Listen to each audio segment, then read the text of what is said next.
Hello मेरे प्यारे बच्चों। कैसे हैं आप लोग। आई होप कि आप सभी बढ़िया होंगे और फिजिक्स का पूरा मज़ा ले रहे होंगे। बच्चों, आज हम क्लास 11th फिजिक्स के chapter number 13 kinetic theory of gases के एक और नए टॉपिक के साथ आए हैं, जिसका नाम है मीन फ्री पाथ। तो यहाँ हम आपको बताएंगे कि मीन फ्री पाथ क्या होता है और उसका एक्सप्रेशन क्या है, यानी पूरा डेरिवेशन हम आपको करके दिखाएंगे आज की वीडियो में। और जो भी यहाँ पे इंपॉर्टेंट पॉइंट्स होंगे वो सभी आपके साथ शेयर किया जाएगा। बच्चों, मैं हूं Deepak Yadav, director of extra mind tutorial. स्वागत करता हूं आपके अपने YouTube channel extra mind tutorials पे।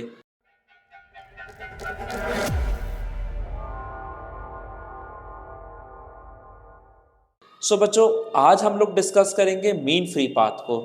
तो जैसा कि मैंने आपको पहले भी कई बार बताया है कि काइनेटिक थ्योरी ऑफ गैसेस आपसे क्या कहता था कि गैस के अंदर जो मॉलिक्यूल्स हैं वो रैंडमली और कंटिन्यूसली मूव करते रहते हैं।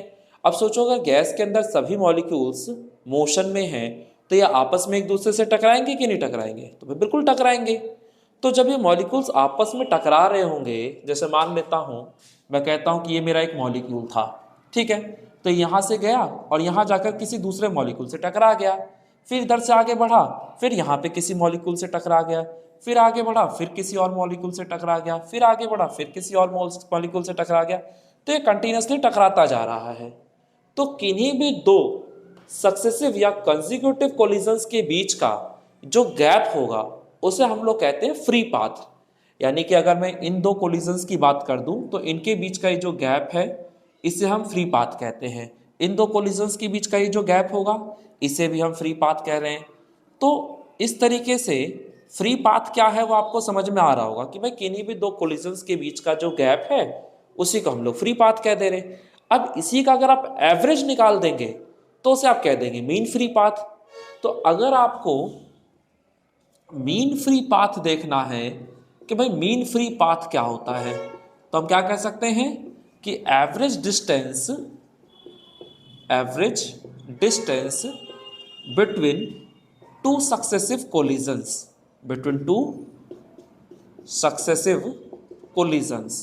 तो किन्हीं भी दो सक्सेसिव कोलिजन्स के बीच का जो एवरेज डिस्टेंस होगा उसी को हम लोग मीन फ्री पाथ कह देते हैं। अब ये मीन फ्री पाथ जो है, जिसे मैं लैम्डा से रिप्रेजेंट कर रहा हूं, इसे हम निकालेंगे कैसे? तो सीधी सी बात है, जितनी भी ये डिस्टेंसेस ट्रेवल हुई हैं सबको जोड़ लो और बटे में टोटल नंबर ऑफ कोलिजन्स कर दो, तो आपका मीन फ्री पाथ अपने आप निकल के आ जाएगा। और ये बिल्कुल वैसे ही है जैसे एक शराबी ठेके से दारू पी के जब अपने घर तक पहुंचता है तो इस दौरान जाने कितनी ही बार वो गिरता है। तो अगर मुझे ये देखना हो कि किन्हीं भी दो बार गिरने के बीच में उसने कितना एवरेज डिस्टेंस तय किया, तो कैसे निकालेंगे? तो सीधा सा फंडा है, यहां पे आप देखोगे कि उसका घर कहां पे है और ठेका कहां पे है। तो मान लिया ये आपका ठेका है और ये उसका घर है, और ठेके और घर के बीच का ये जो गैप है ये मैं मान लेता हूं 1 किलोमीटर का है, ठीक है। अब जो शराबी था वो ठेके से दारू पी के निकला और मान लो यहां तक पहुंचने के दौरान वो कितनी बार गिरा है? 10 बार। तो अगर वो 10 बार गिरा है तो कोई पूछे कि बताओ एवरेज डिस्टेंस क्या है किन्हीं भी दो बार गिरने के बीच का, तो आप क्या करेंगे? ये जो टोटल डिस्टेंस उसने ट्रेवल किया है इसको टोटल कितनी बार गिरा उससे डिवाइड कर देंगे, तो एवरेज डिस्टेंस आ जाएगा किन्हीं भी दो गिरने के बीच का। तो ये जो एवरेज डिस्टेंस आएगा इसके लिए क्या किया मैंने? टोटल डिस्टेंस को टोटल कितनी बार गिरा था उससे डिवाइड कर दिया, यानी 10 से डिवाइड कर दिया। अब 1 किलोमीटर बोले तो 1000 मीटर। तो ये 1000 मीटर को अगर आप 10 से डिवाइड करोगे तो 100 आ जाएगा। यानी हम कह सकते हैं कि ऑन एन एवरेज दो बार गिरने के बीच का जो गैप होगा वो 100 मीटर है। इसका ये मतलब बिल्कुल भी नहीं है कि वो हर 100 मीटर के बाद गिरा होगा। इसका ये मतलब है कि ऑन एन एवरेज जो गैप है वो 100 मीटर का है। ऐसा भी हो सकता है ठेके से चला और 50 मीटर चल के ही गिर गया, ऐसा भी हो सकता है कि ठेके से चला और 250 मीटर तक गिरा ही नहीं। तो अगर आप एवरेज डिस्टेंस देखोगे तो ये निकल के आएगा। तो सेम यही कहानी यहाँ पर भी है। तो अगर आपको मीन फ्री पाथ देखना है तो क्या करोगे? पहले आप चेक करोगे कि भाई टोटल इसने कितना डिस्टेंस ट्रेवल किया और इस दौरान इसके टोटल नंबर ऑफ कोलिजन्स कितने हुए। तो अगर मैं मीन फ्री पाथ की बात करता हूं तो मुझे यहाँ क्या देखना चाहिए कि टोटल डिस्टेंस कितना ट्रैवल हुआ है, टोटल डिस्टेंस ट्रैवल्ड अपॉन में टोटल नंबर ऑफ कोलिजन्स, कि भाई कोलिजन्स कितने हुए हैं। तो अगर हम टोटल डिस्टेंस निकालना चाहें तो भाई फ्री पाथ जितने भी सबको जोड़ दो, आ जाएगा टोटल डिस्टेंस। तो λ1 plus λ2 plus λ3 up to λn, और टोटल नंबर ऑफ कोलिजन्स कितने में तो मान लेते हैं n। तो इस तरीके से ये मेरा मीन फ्री पाथ का फॉर्मूला आ गया। बट अगर इसका हमें एक्सप्रेशन डराइव करना हो तो वो कैसे होगा, तो अब हम उसको डिस्कस करेंगे। बट फर्स्ट ऑफ ऑल आप अपनी नोटबुक में ये सारी चीज़ें नोट डाउन कर लें, ठीक है बच्चों। तो यहाँ पे फ्री पाथ क्या था, तो फ्री पाथ का मैंने क्या मतलब बताया कि किन्हीं भी दो कोलिजन्स के बीच का गैप, यानी distance between two successive collisions. तो distance between two successive collisions, तो किन्हीं भी दो सक्सेसिव कोलिजन्स के बीच का जो गैप है या जो डिस्टेंस उसे हम फ्री पाथ कह दे रहे हैं, और उसके बीच का अगर आप एवरेज डिस्टेंस देख लो तो वो मीन फ्री पाथ हो गया, ठीक है बच्चों। तो इसे एक बार नोट डाउन कर लीजिए आप। तो बच्चों स्टार्ट करते हैं आपका expression for mean free path. तो इसके लिए आपको ये फिगर नजर आ रहा होगा। इस फिगर में बेसिकली मैंने क्या किया है कि 3 मॉलिक्यूल्स कंसीडर किए हैं, ठीक है। और आपको पता है किसी भी एक पर्टिकुलर गैस के जितने भी मॉलिक्यूल्स होते हैं वो सभी के सभी आइडेंटिकल होते हैं, यानी सभी का शेप और साइज एक जैसा होगा। तो अगर मैं मान लूँ कि इस वाले मॉलिक्यूल का डायमीटर स्मॉल डी है, तो यहाँ जितने भी मॉलिक्यूल्स होंगे सभी का डायमीटर स्मॉल डी है, ठीक है। तो मैंने क्या किया कि यहाँ पर ये 3 मॉलिक्यूल्स लिए और इधर भी 3 मॉलिक्यूल्स लिए, और इससे एक पूरा सिलेंड्रिकल रीजन तैयार कर दिया। और ये जो सिलेंड्रिकल रीजन है इसका जो रेडियस है वो भी आपका स्मॉल डी है। तो ध्यान रखिएगा यहाँ मॉलिक्यूल्स का जो डायमीटर है वो स्मॉल डी है, और यहाँ जो आप सिलेंड्रिकल रीजन लेकर चल रहे हैं उसका रेडियस स्मॉल डी है।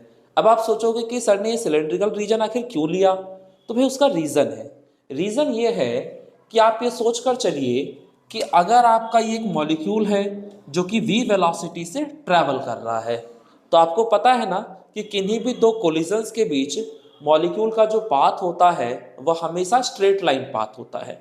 तो मान लेता हूँ कि मॉलिक्यूल जो है मेरा ये स्ट्रेट लाइन पाथ के अलॉन्ग मूव कर रहा है और v वेलोसिटी से मूव कर रहा है।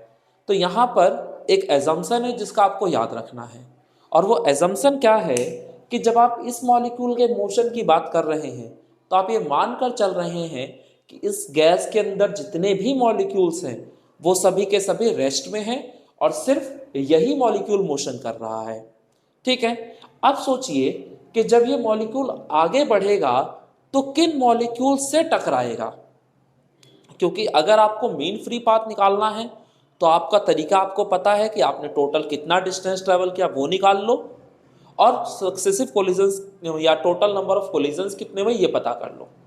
तो पहला मेरा फोकस है टोटल नंबर ऑफ कोलिजन्स पे कि भाई टोटल नंबर ऑफ कोलिजन्स होंगे कितने। तो आप ये समझिए कि अगर ये मॉलिक्यूल आगे बढ़ रहा है तो किन किन मॉलिक्यूल से टकराएगा। तो एग्जाम्पल के तौर पे मैं अगर एक मॉलिक्यूल यहाँ पे कंसिडर कर लेता हूँ जिसका सेंटर ये रहा, यानी कि सिलेंड्रिकल रीजन के बाहर, और एक मॉलिक्यूल मैं कंसिडर कर ले रहा हूँ जिसका सेंटर इस सिलेंड्रिकल रीजन के अंदर है।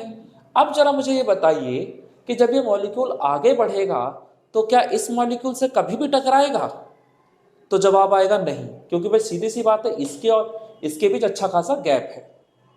लेकिन वो मॉलिक्यूल जिसका सेंटर इस सिलेंड्रिकल रीजन के अंदर लाई कर रहा है, ये मॉलिक्यूल ऑब्वियसली उससे टकरा जाएगा। यानी अपने को यहाँ से ये चीज़ कंफर्म हो गई कि जब हमारा ये वाला मॉलिक्यूल आगे बढ़ेगा तो ये केवल और केवल उन्हीं मॉलिक्यूल से टकराएगा जिनका सेंटर इस सिलेंड्रिकल रीजन के अंदर लाई कर रहा है, और वो मॉलिक्यूल जिनका सेंटर सिलेंड्रिकल रीजन के बाहर है उनसे हमारा मॉलिक्यूल कभी भी नहीं टकराएगा। खत्म कहानी। तो इतनी सी बात ही आपको समझनी है कि भैया ये जब आगे बढ़ेगा तो टकराएगा किनसे, तो टकराएगा सिर्फ ये और सिर्फ उनसे जिनका सेंटर सिलेंड्रिकल रीजन के अंदर होगा। तो अभी आपको समझ में आ रहा है कि मैंने सिलेंड्रिकल रीजन क्यों लिया, जिससे कि मुझे पता चल सके कि यहाँ पर कितने मॉलिक्यूल से टकराने वाला है, ठीक है। ये तो हो गई एक बात। अब वो मॉलिक्यूल जिनसे टकराने वाला उनकी जनसंख्या कितनी है, क्योंकि जितने मॉलिक्यूल्स भी होंगे जिनका भी सेंटर सिलेंड्रिकल रीजन के अंदर होगा ये उन सभी से टकराएगा। तो बस आपको अब इस बात पे फोकस करना है कि सिलेंड्रिकल रीजन के अंदर कितने नंबर ऑफ मॉलिक्यूल्स प्रेजेंट हैं, क्योंकि जितने नंबर ऑफ मॉलिक्यूल्स प्रेजेंट होंगे ये उन सभी से टकराएगा। तो यहां से हमें टोटल नंबर ऑफ कोलिजन मिल जाएगा। तो अगर मैं मान लूं कि स्मॉल n किसको रिप्रेजेंट कर रहा है, तो नंबर ऑफ मॉलिक्यूल्स को, नंबर ऑफ मॉलिक्यूल्स पर यूनिट वॉल्यूम, यानी यूनिट वॉल्यूम में कितने नंबर ऑफ मॉलिक्यूल्स प्रेजेंट हैं उसे मैं स्मॉल n से रिप्रेजेंट कर रहा हूं। ठीक है। और v जो है यहाँ पे कैपिटल V जो है ये टोटल वॉल्यूम को रिप्रेजेंट कर रहा है, total volume of the cylindrical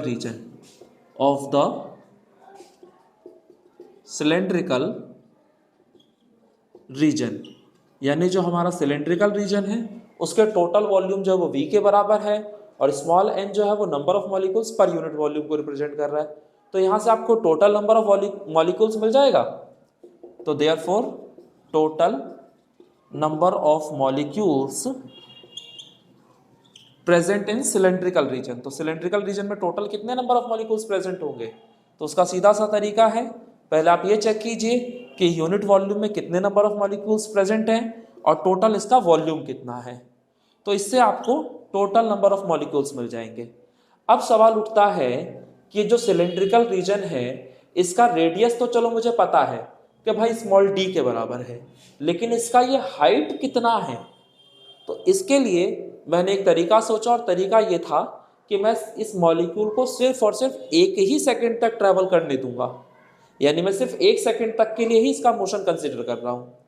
अब मुझे बताइए, अगर कोई भी ऑब्जेक्ट है जिसका स्पीड आपको पता है और आपको टाइम भी पता है कि 1 सेकंड है, तो वो डिस्टेंस कितना ट्रैवल कर रहा है क्या नहीं निकलेगा, तो बहुत आसानी से निकल जाएगा।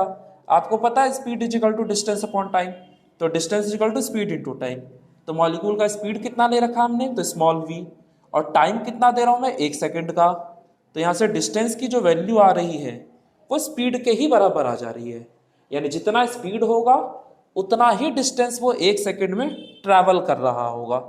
तो मान लेता हूं कि ये जो डिस्टेंस है ये v के बराबर है। तो इस तरीके से सिलेंडर का मुझे रेडियस भी पता चल गया और सिलेंडर का हाइट भी पता चल गया। तो किसी भी सिलेंडर का अगर हाइट और रेडियस पता हो तो वॉल्यूम निकालना कोई बड़ी बात नहीं है आपके लिए, आप बहुत आसानी से निकाल सकते हैं। आपके पास फॉर्मूला है ना सिलेंडर के वॉल्यूम निकालने का, और फॉर्मूला क्या था, πr²h, तो बस इस फॉर्मूले को अप्लाई कर दो। तो v की वैल्यू कितनी होगी, πr, तो यहां पर सिलेंड्रिकल रीजन का रेडियस किसके बराबर है, तो स्मॉल d के बराबर, πr²h, और इसका हाइट कितना है, तो स्मॉल v। तो इस तरीके से ये आपको टोटल नंबर ऑफ मॉलिक्यूल्स मिल गए, और जितने भी मॉलिक्यूल्स सिलेंड्रिकल रीजन के अंदर प्रेजेंट थे आपका मॉलिक्यूल उन सबसे टकराया होगा। तो मैं ये भी तो कह सकता हूं कि ये जो है मेरा ये टोटल नंबर ऑफ कोलिजन्स हैं। अब सोचो टोटल नंबर ऑफ कोलिजन आपके पास है, 1 सेकंड में आपके मॉलिक्यूल ने जो डिस्टेंस ट्रेवल किया वो आपके पास है, तो क्या अब आप मीन फ्री पाथ नहीं निकाल सकते, बिल्कुल निकाल सकते हैं। तो बस निकाल दीजिए, खत्म कीजिए बात को। तो क्योंकि मीन फ्री पाथ का फॉर्मूला क्या था, तो टोटल डिस्टेंस ट्रेवल्ड अपॉन में टोटल नंबर ऑफ कोलिजन्स, तो यहां पे आपने जो टोटल डिस्टेंस ट्रेवल किया है वो स्मॉल v है, और टोटल नंबर ऑफ कोलिजन्स कितने हैं, तो n इंटू में πd² इंटू में स्मॉल v। तो यहाँ स्मॉल v से स्मॉल v कट जाएगा, तो हमारा जो मीन फ्री पाथ निकल के आ रहा है वो आ रहा है 1/n πd²। तो ये हमारे मीन फ्री पाथ का फॉर्मूला डराइव हो गया। बट मैं आपको बता दूं कि ये आपका एग्जैक्ट फॉर्मूला नहीं है, ये आपका अप्रॉक्सीमेट फॉर्मूला है। क्यों, क्योंकि यहाँ पर जब आप डेरिवेशन कर रहे थे तो आपने एक एजम्पशन लिया था, और वो एजम्पशन क्या था कि आप जिस मॉलिक्यूल को कंसीडर कर रहे हैं सिर्फ और सिर्फ वही मॉलिक्यूल मोशन में है, बाकी जितने मॉलिक्यूल्स हैं वो सब रेस्ट में है। बट क्या इन रियलिटी ऐसा होता है? नहीं, बिल्कुल भी नहीं, क्योंकि अपने को पता है कि भाई गैस के अंदर जितने भी मॉलिक्यूल्स हैं वो सभी के सभी मोशन में होंगे। तो अगर सभी मोशन में हैं और आप किसी एक मॉलिक्यूल के मोशन को लेकर पूरा डेरिवेशन कर डालोगे तो क्या लगता है कि वो डेरिवेशन सही होगा? शायद कभी भी नहीं। तो ये मेरा जो रिलेशन निकल के आई ये अप्रॉक्सीमेट रिलेशन है, ये आपका अप्रॉक्सीमेट रिलेशन है। तो मैं लिख देता हूं कि ये हमारा अप्रॉक्सीमेट रिलेशन है। तो अब आप पूछेंगे कि सर एग्जैक्ट रिलेशन क्या है? तो भाई आपका जो एग्जैक्ट रिलेशन है वो ये है। तो एग्जैक्ट रिलेशन इज, तो एग्जैक्ट रिलेशन है लैम्डा इज इक्वल टू 1/√2 और n पाई d स्क्वायर, यानी सब कुछ पहले जैसा ही है, बस यहां पर एक √2 आ गया। तो ये आपका एग्जैक्ट रिलेशन हो गया मीन फ्री पाथ का। तो बस आपको ये फॉर्मूला याद होना चाहिए। ठीक है बच्चों, तो ये हमारा डेरिवेशन जो था ये कंप्लीट हो गया।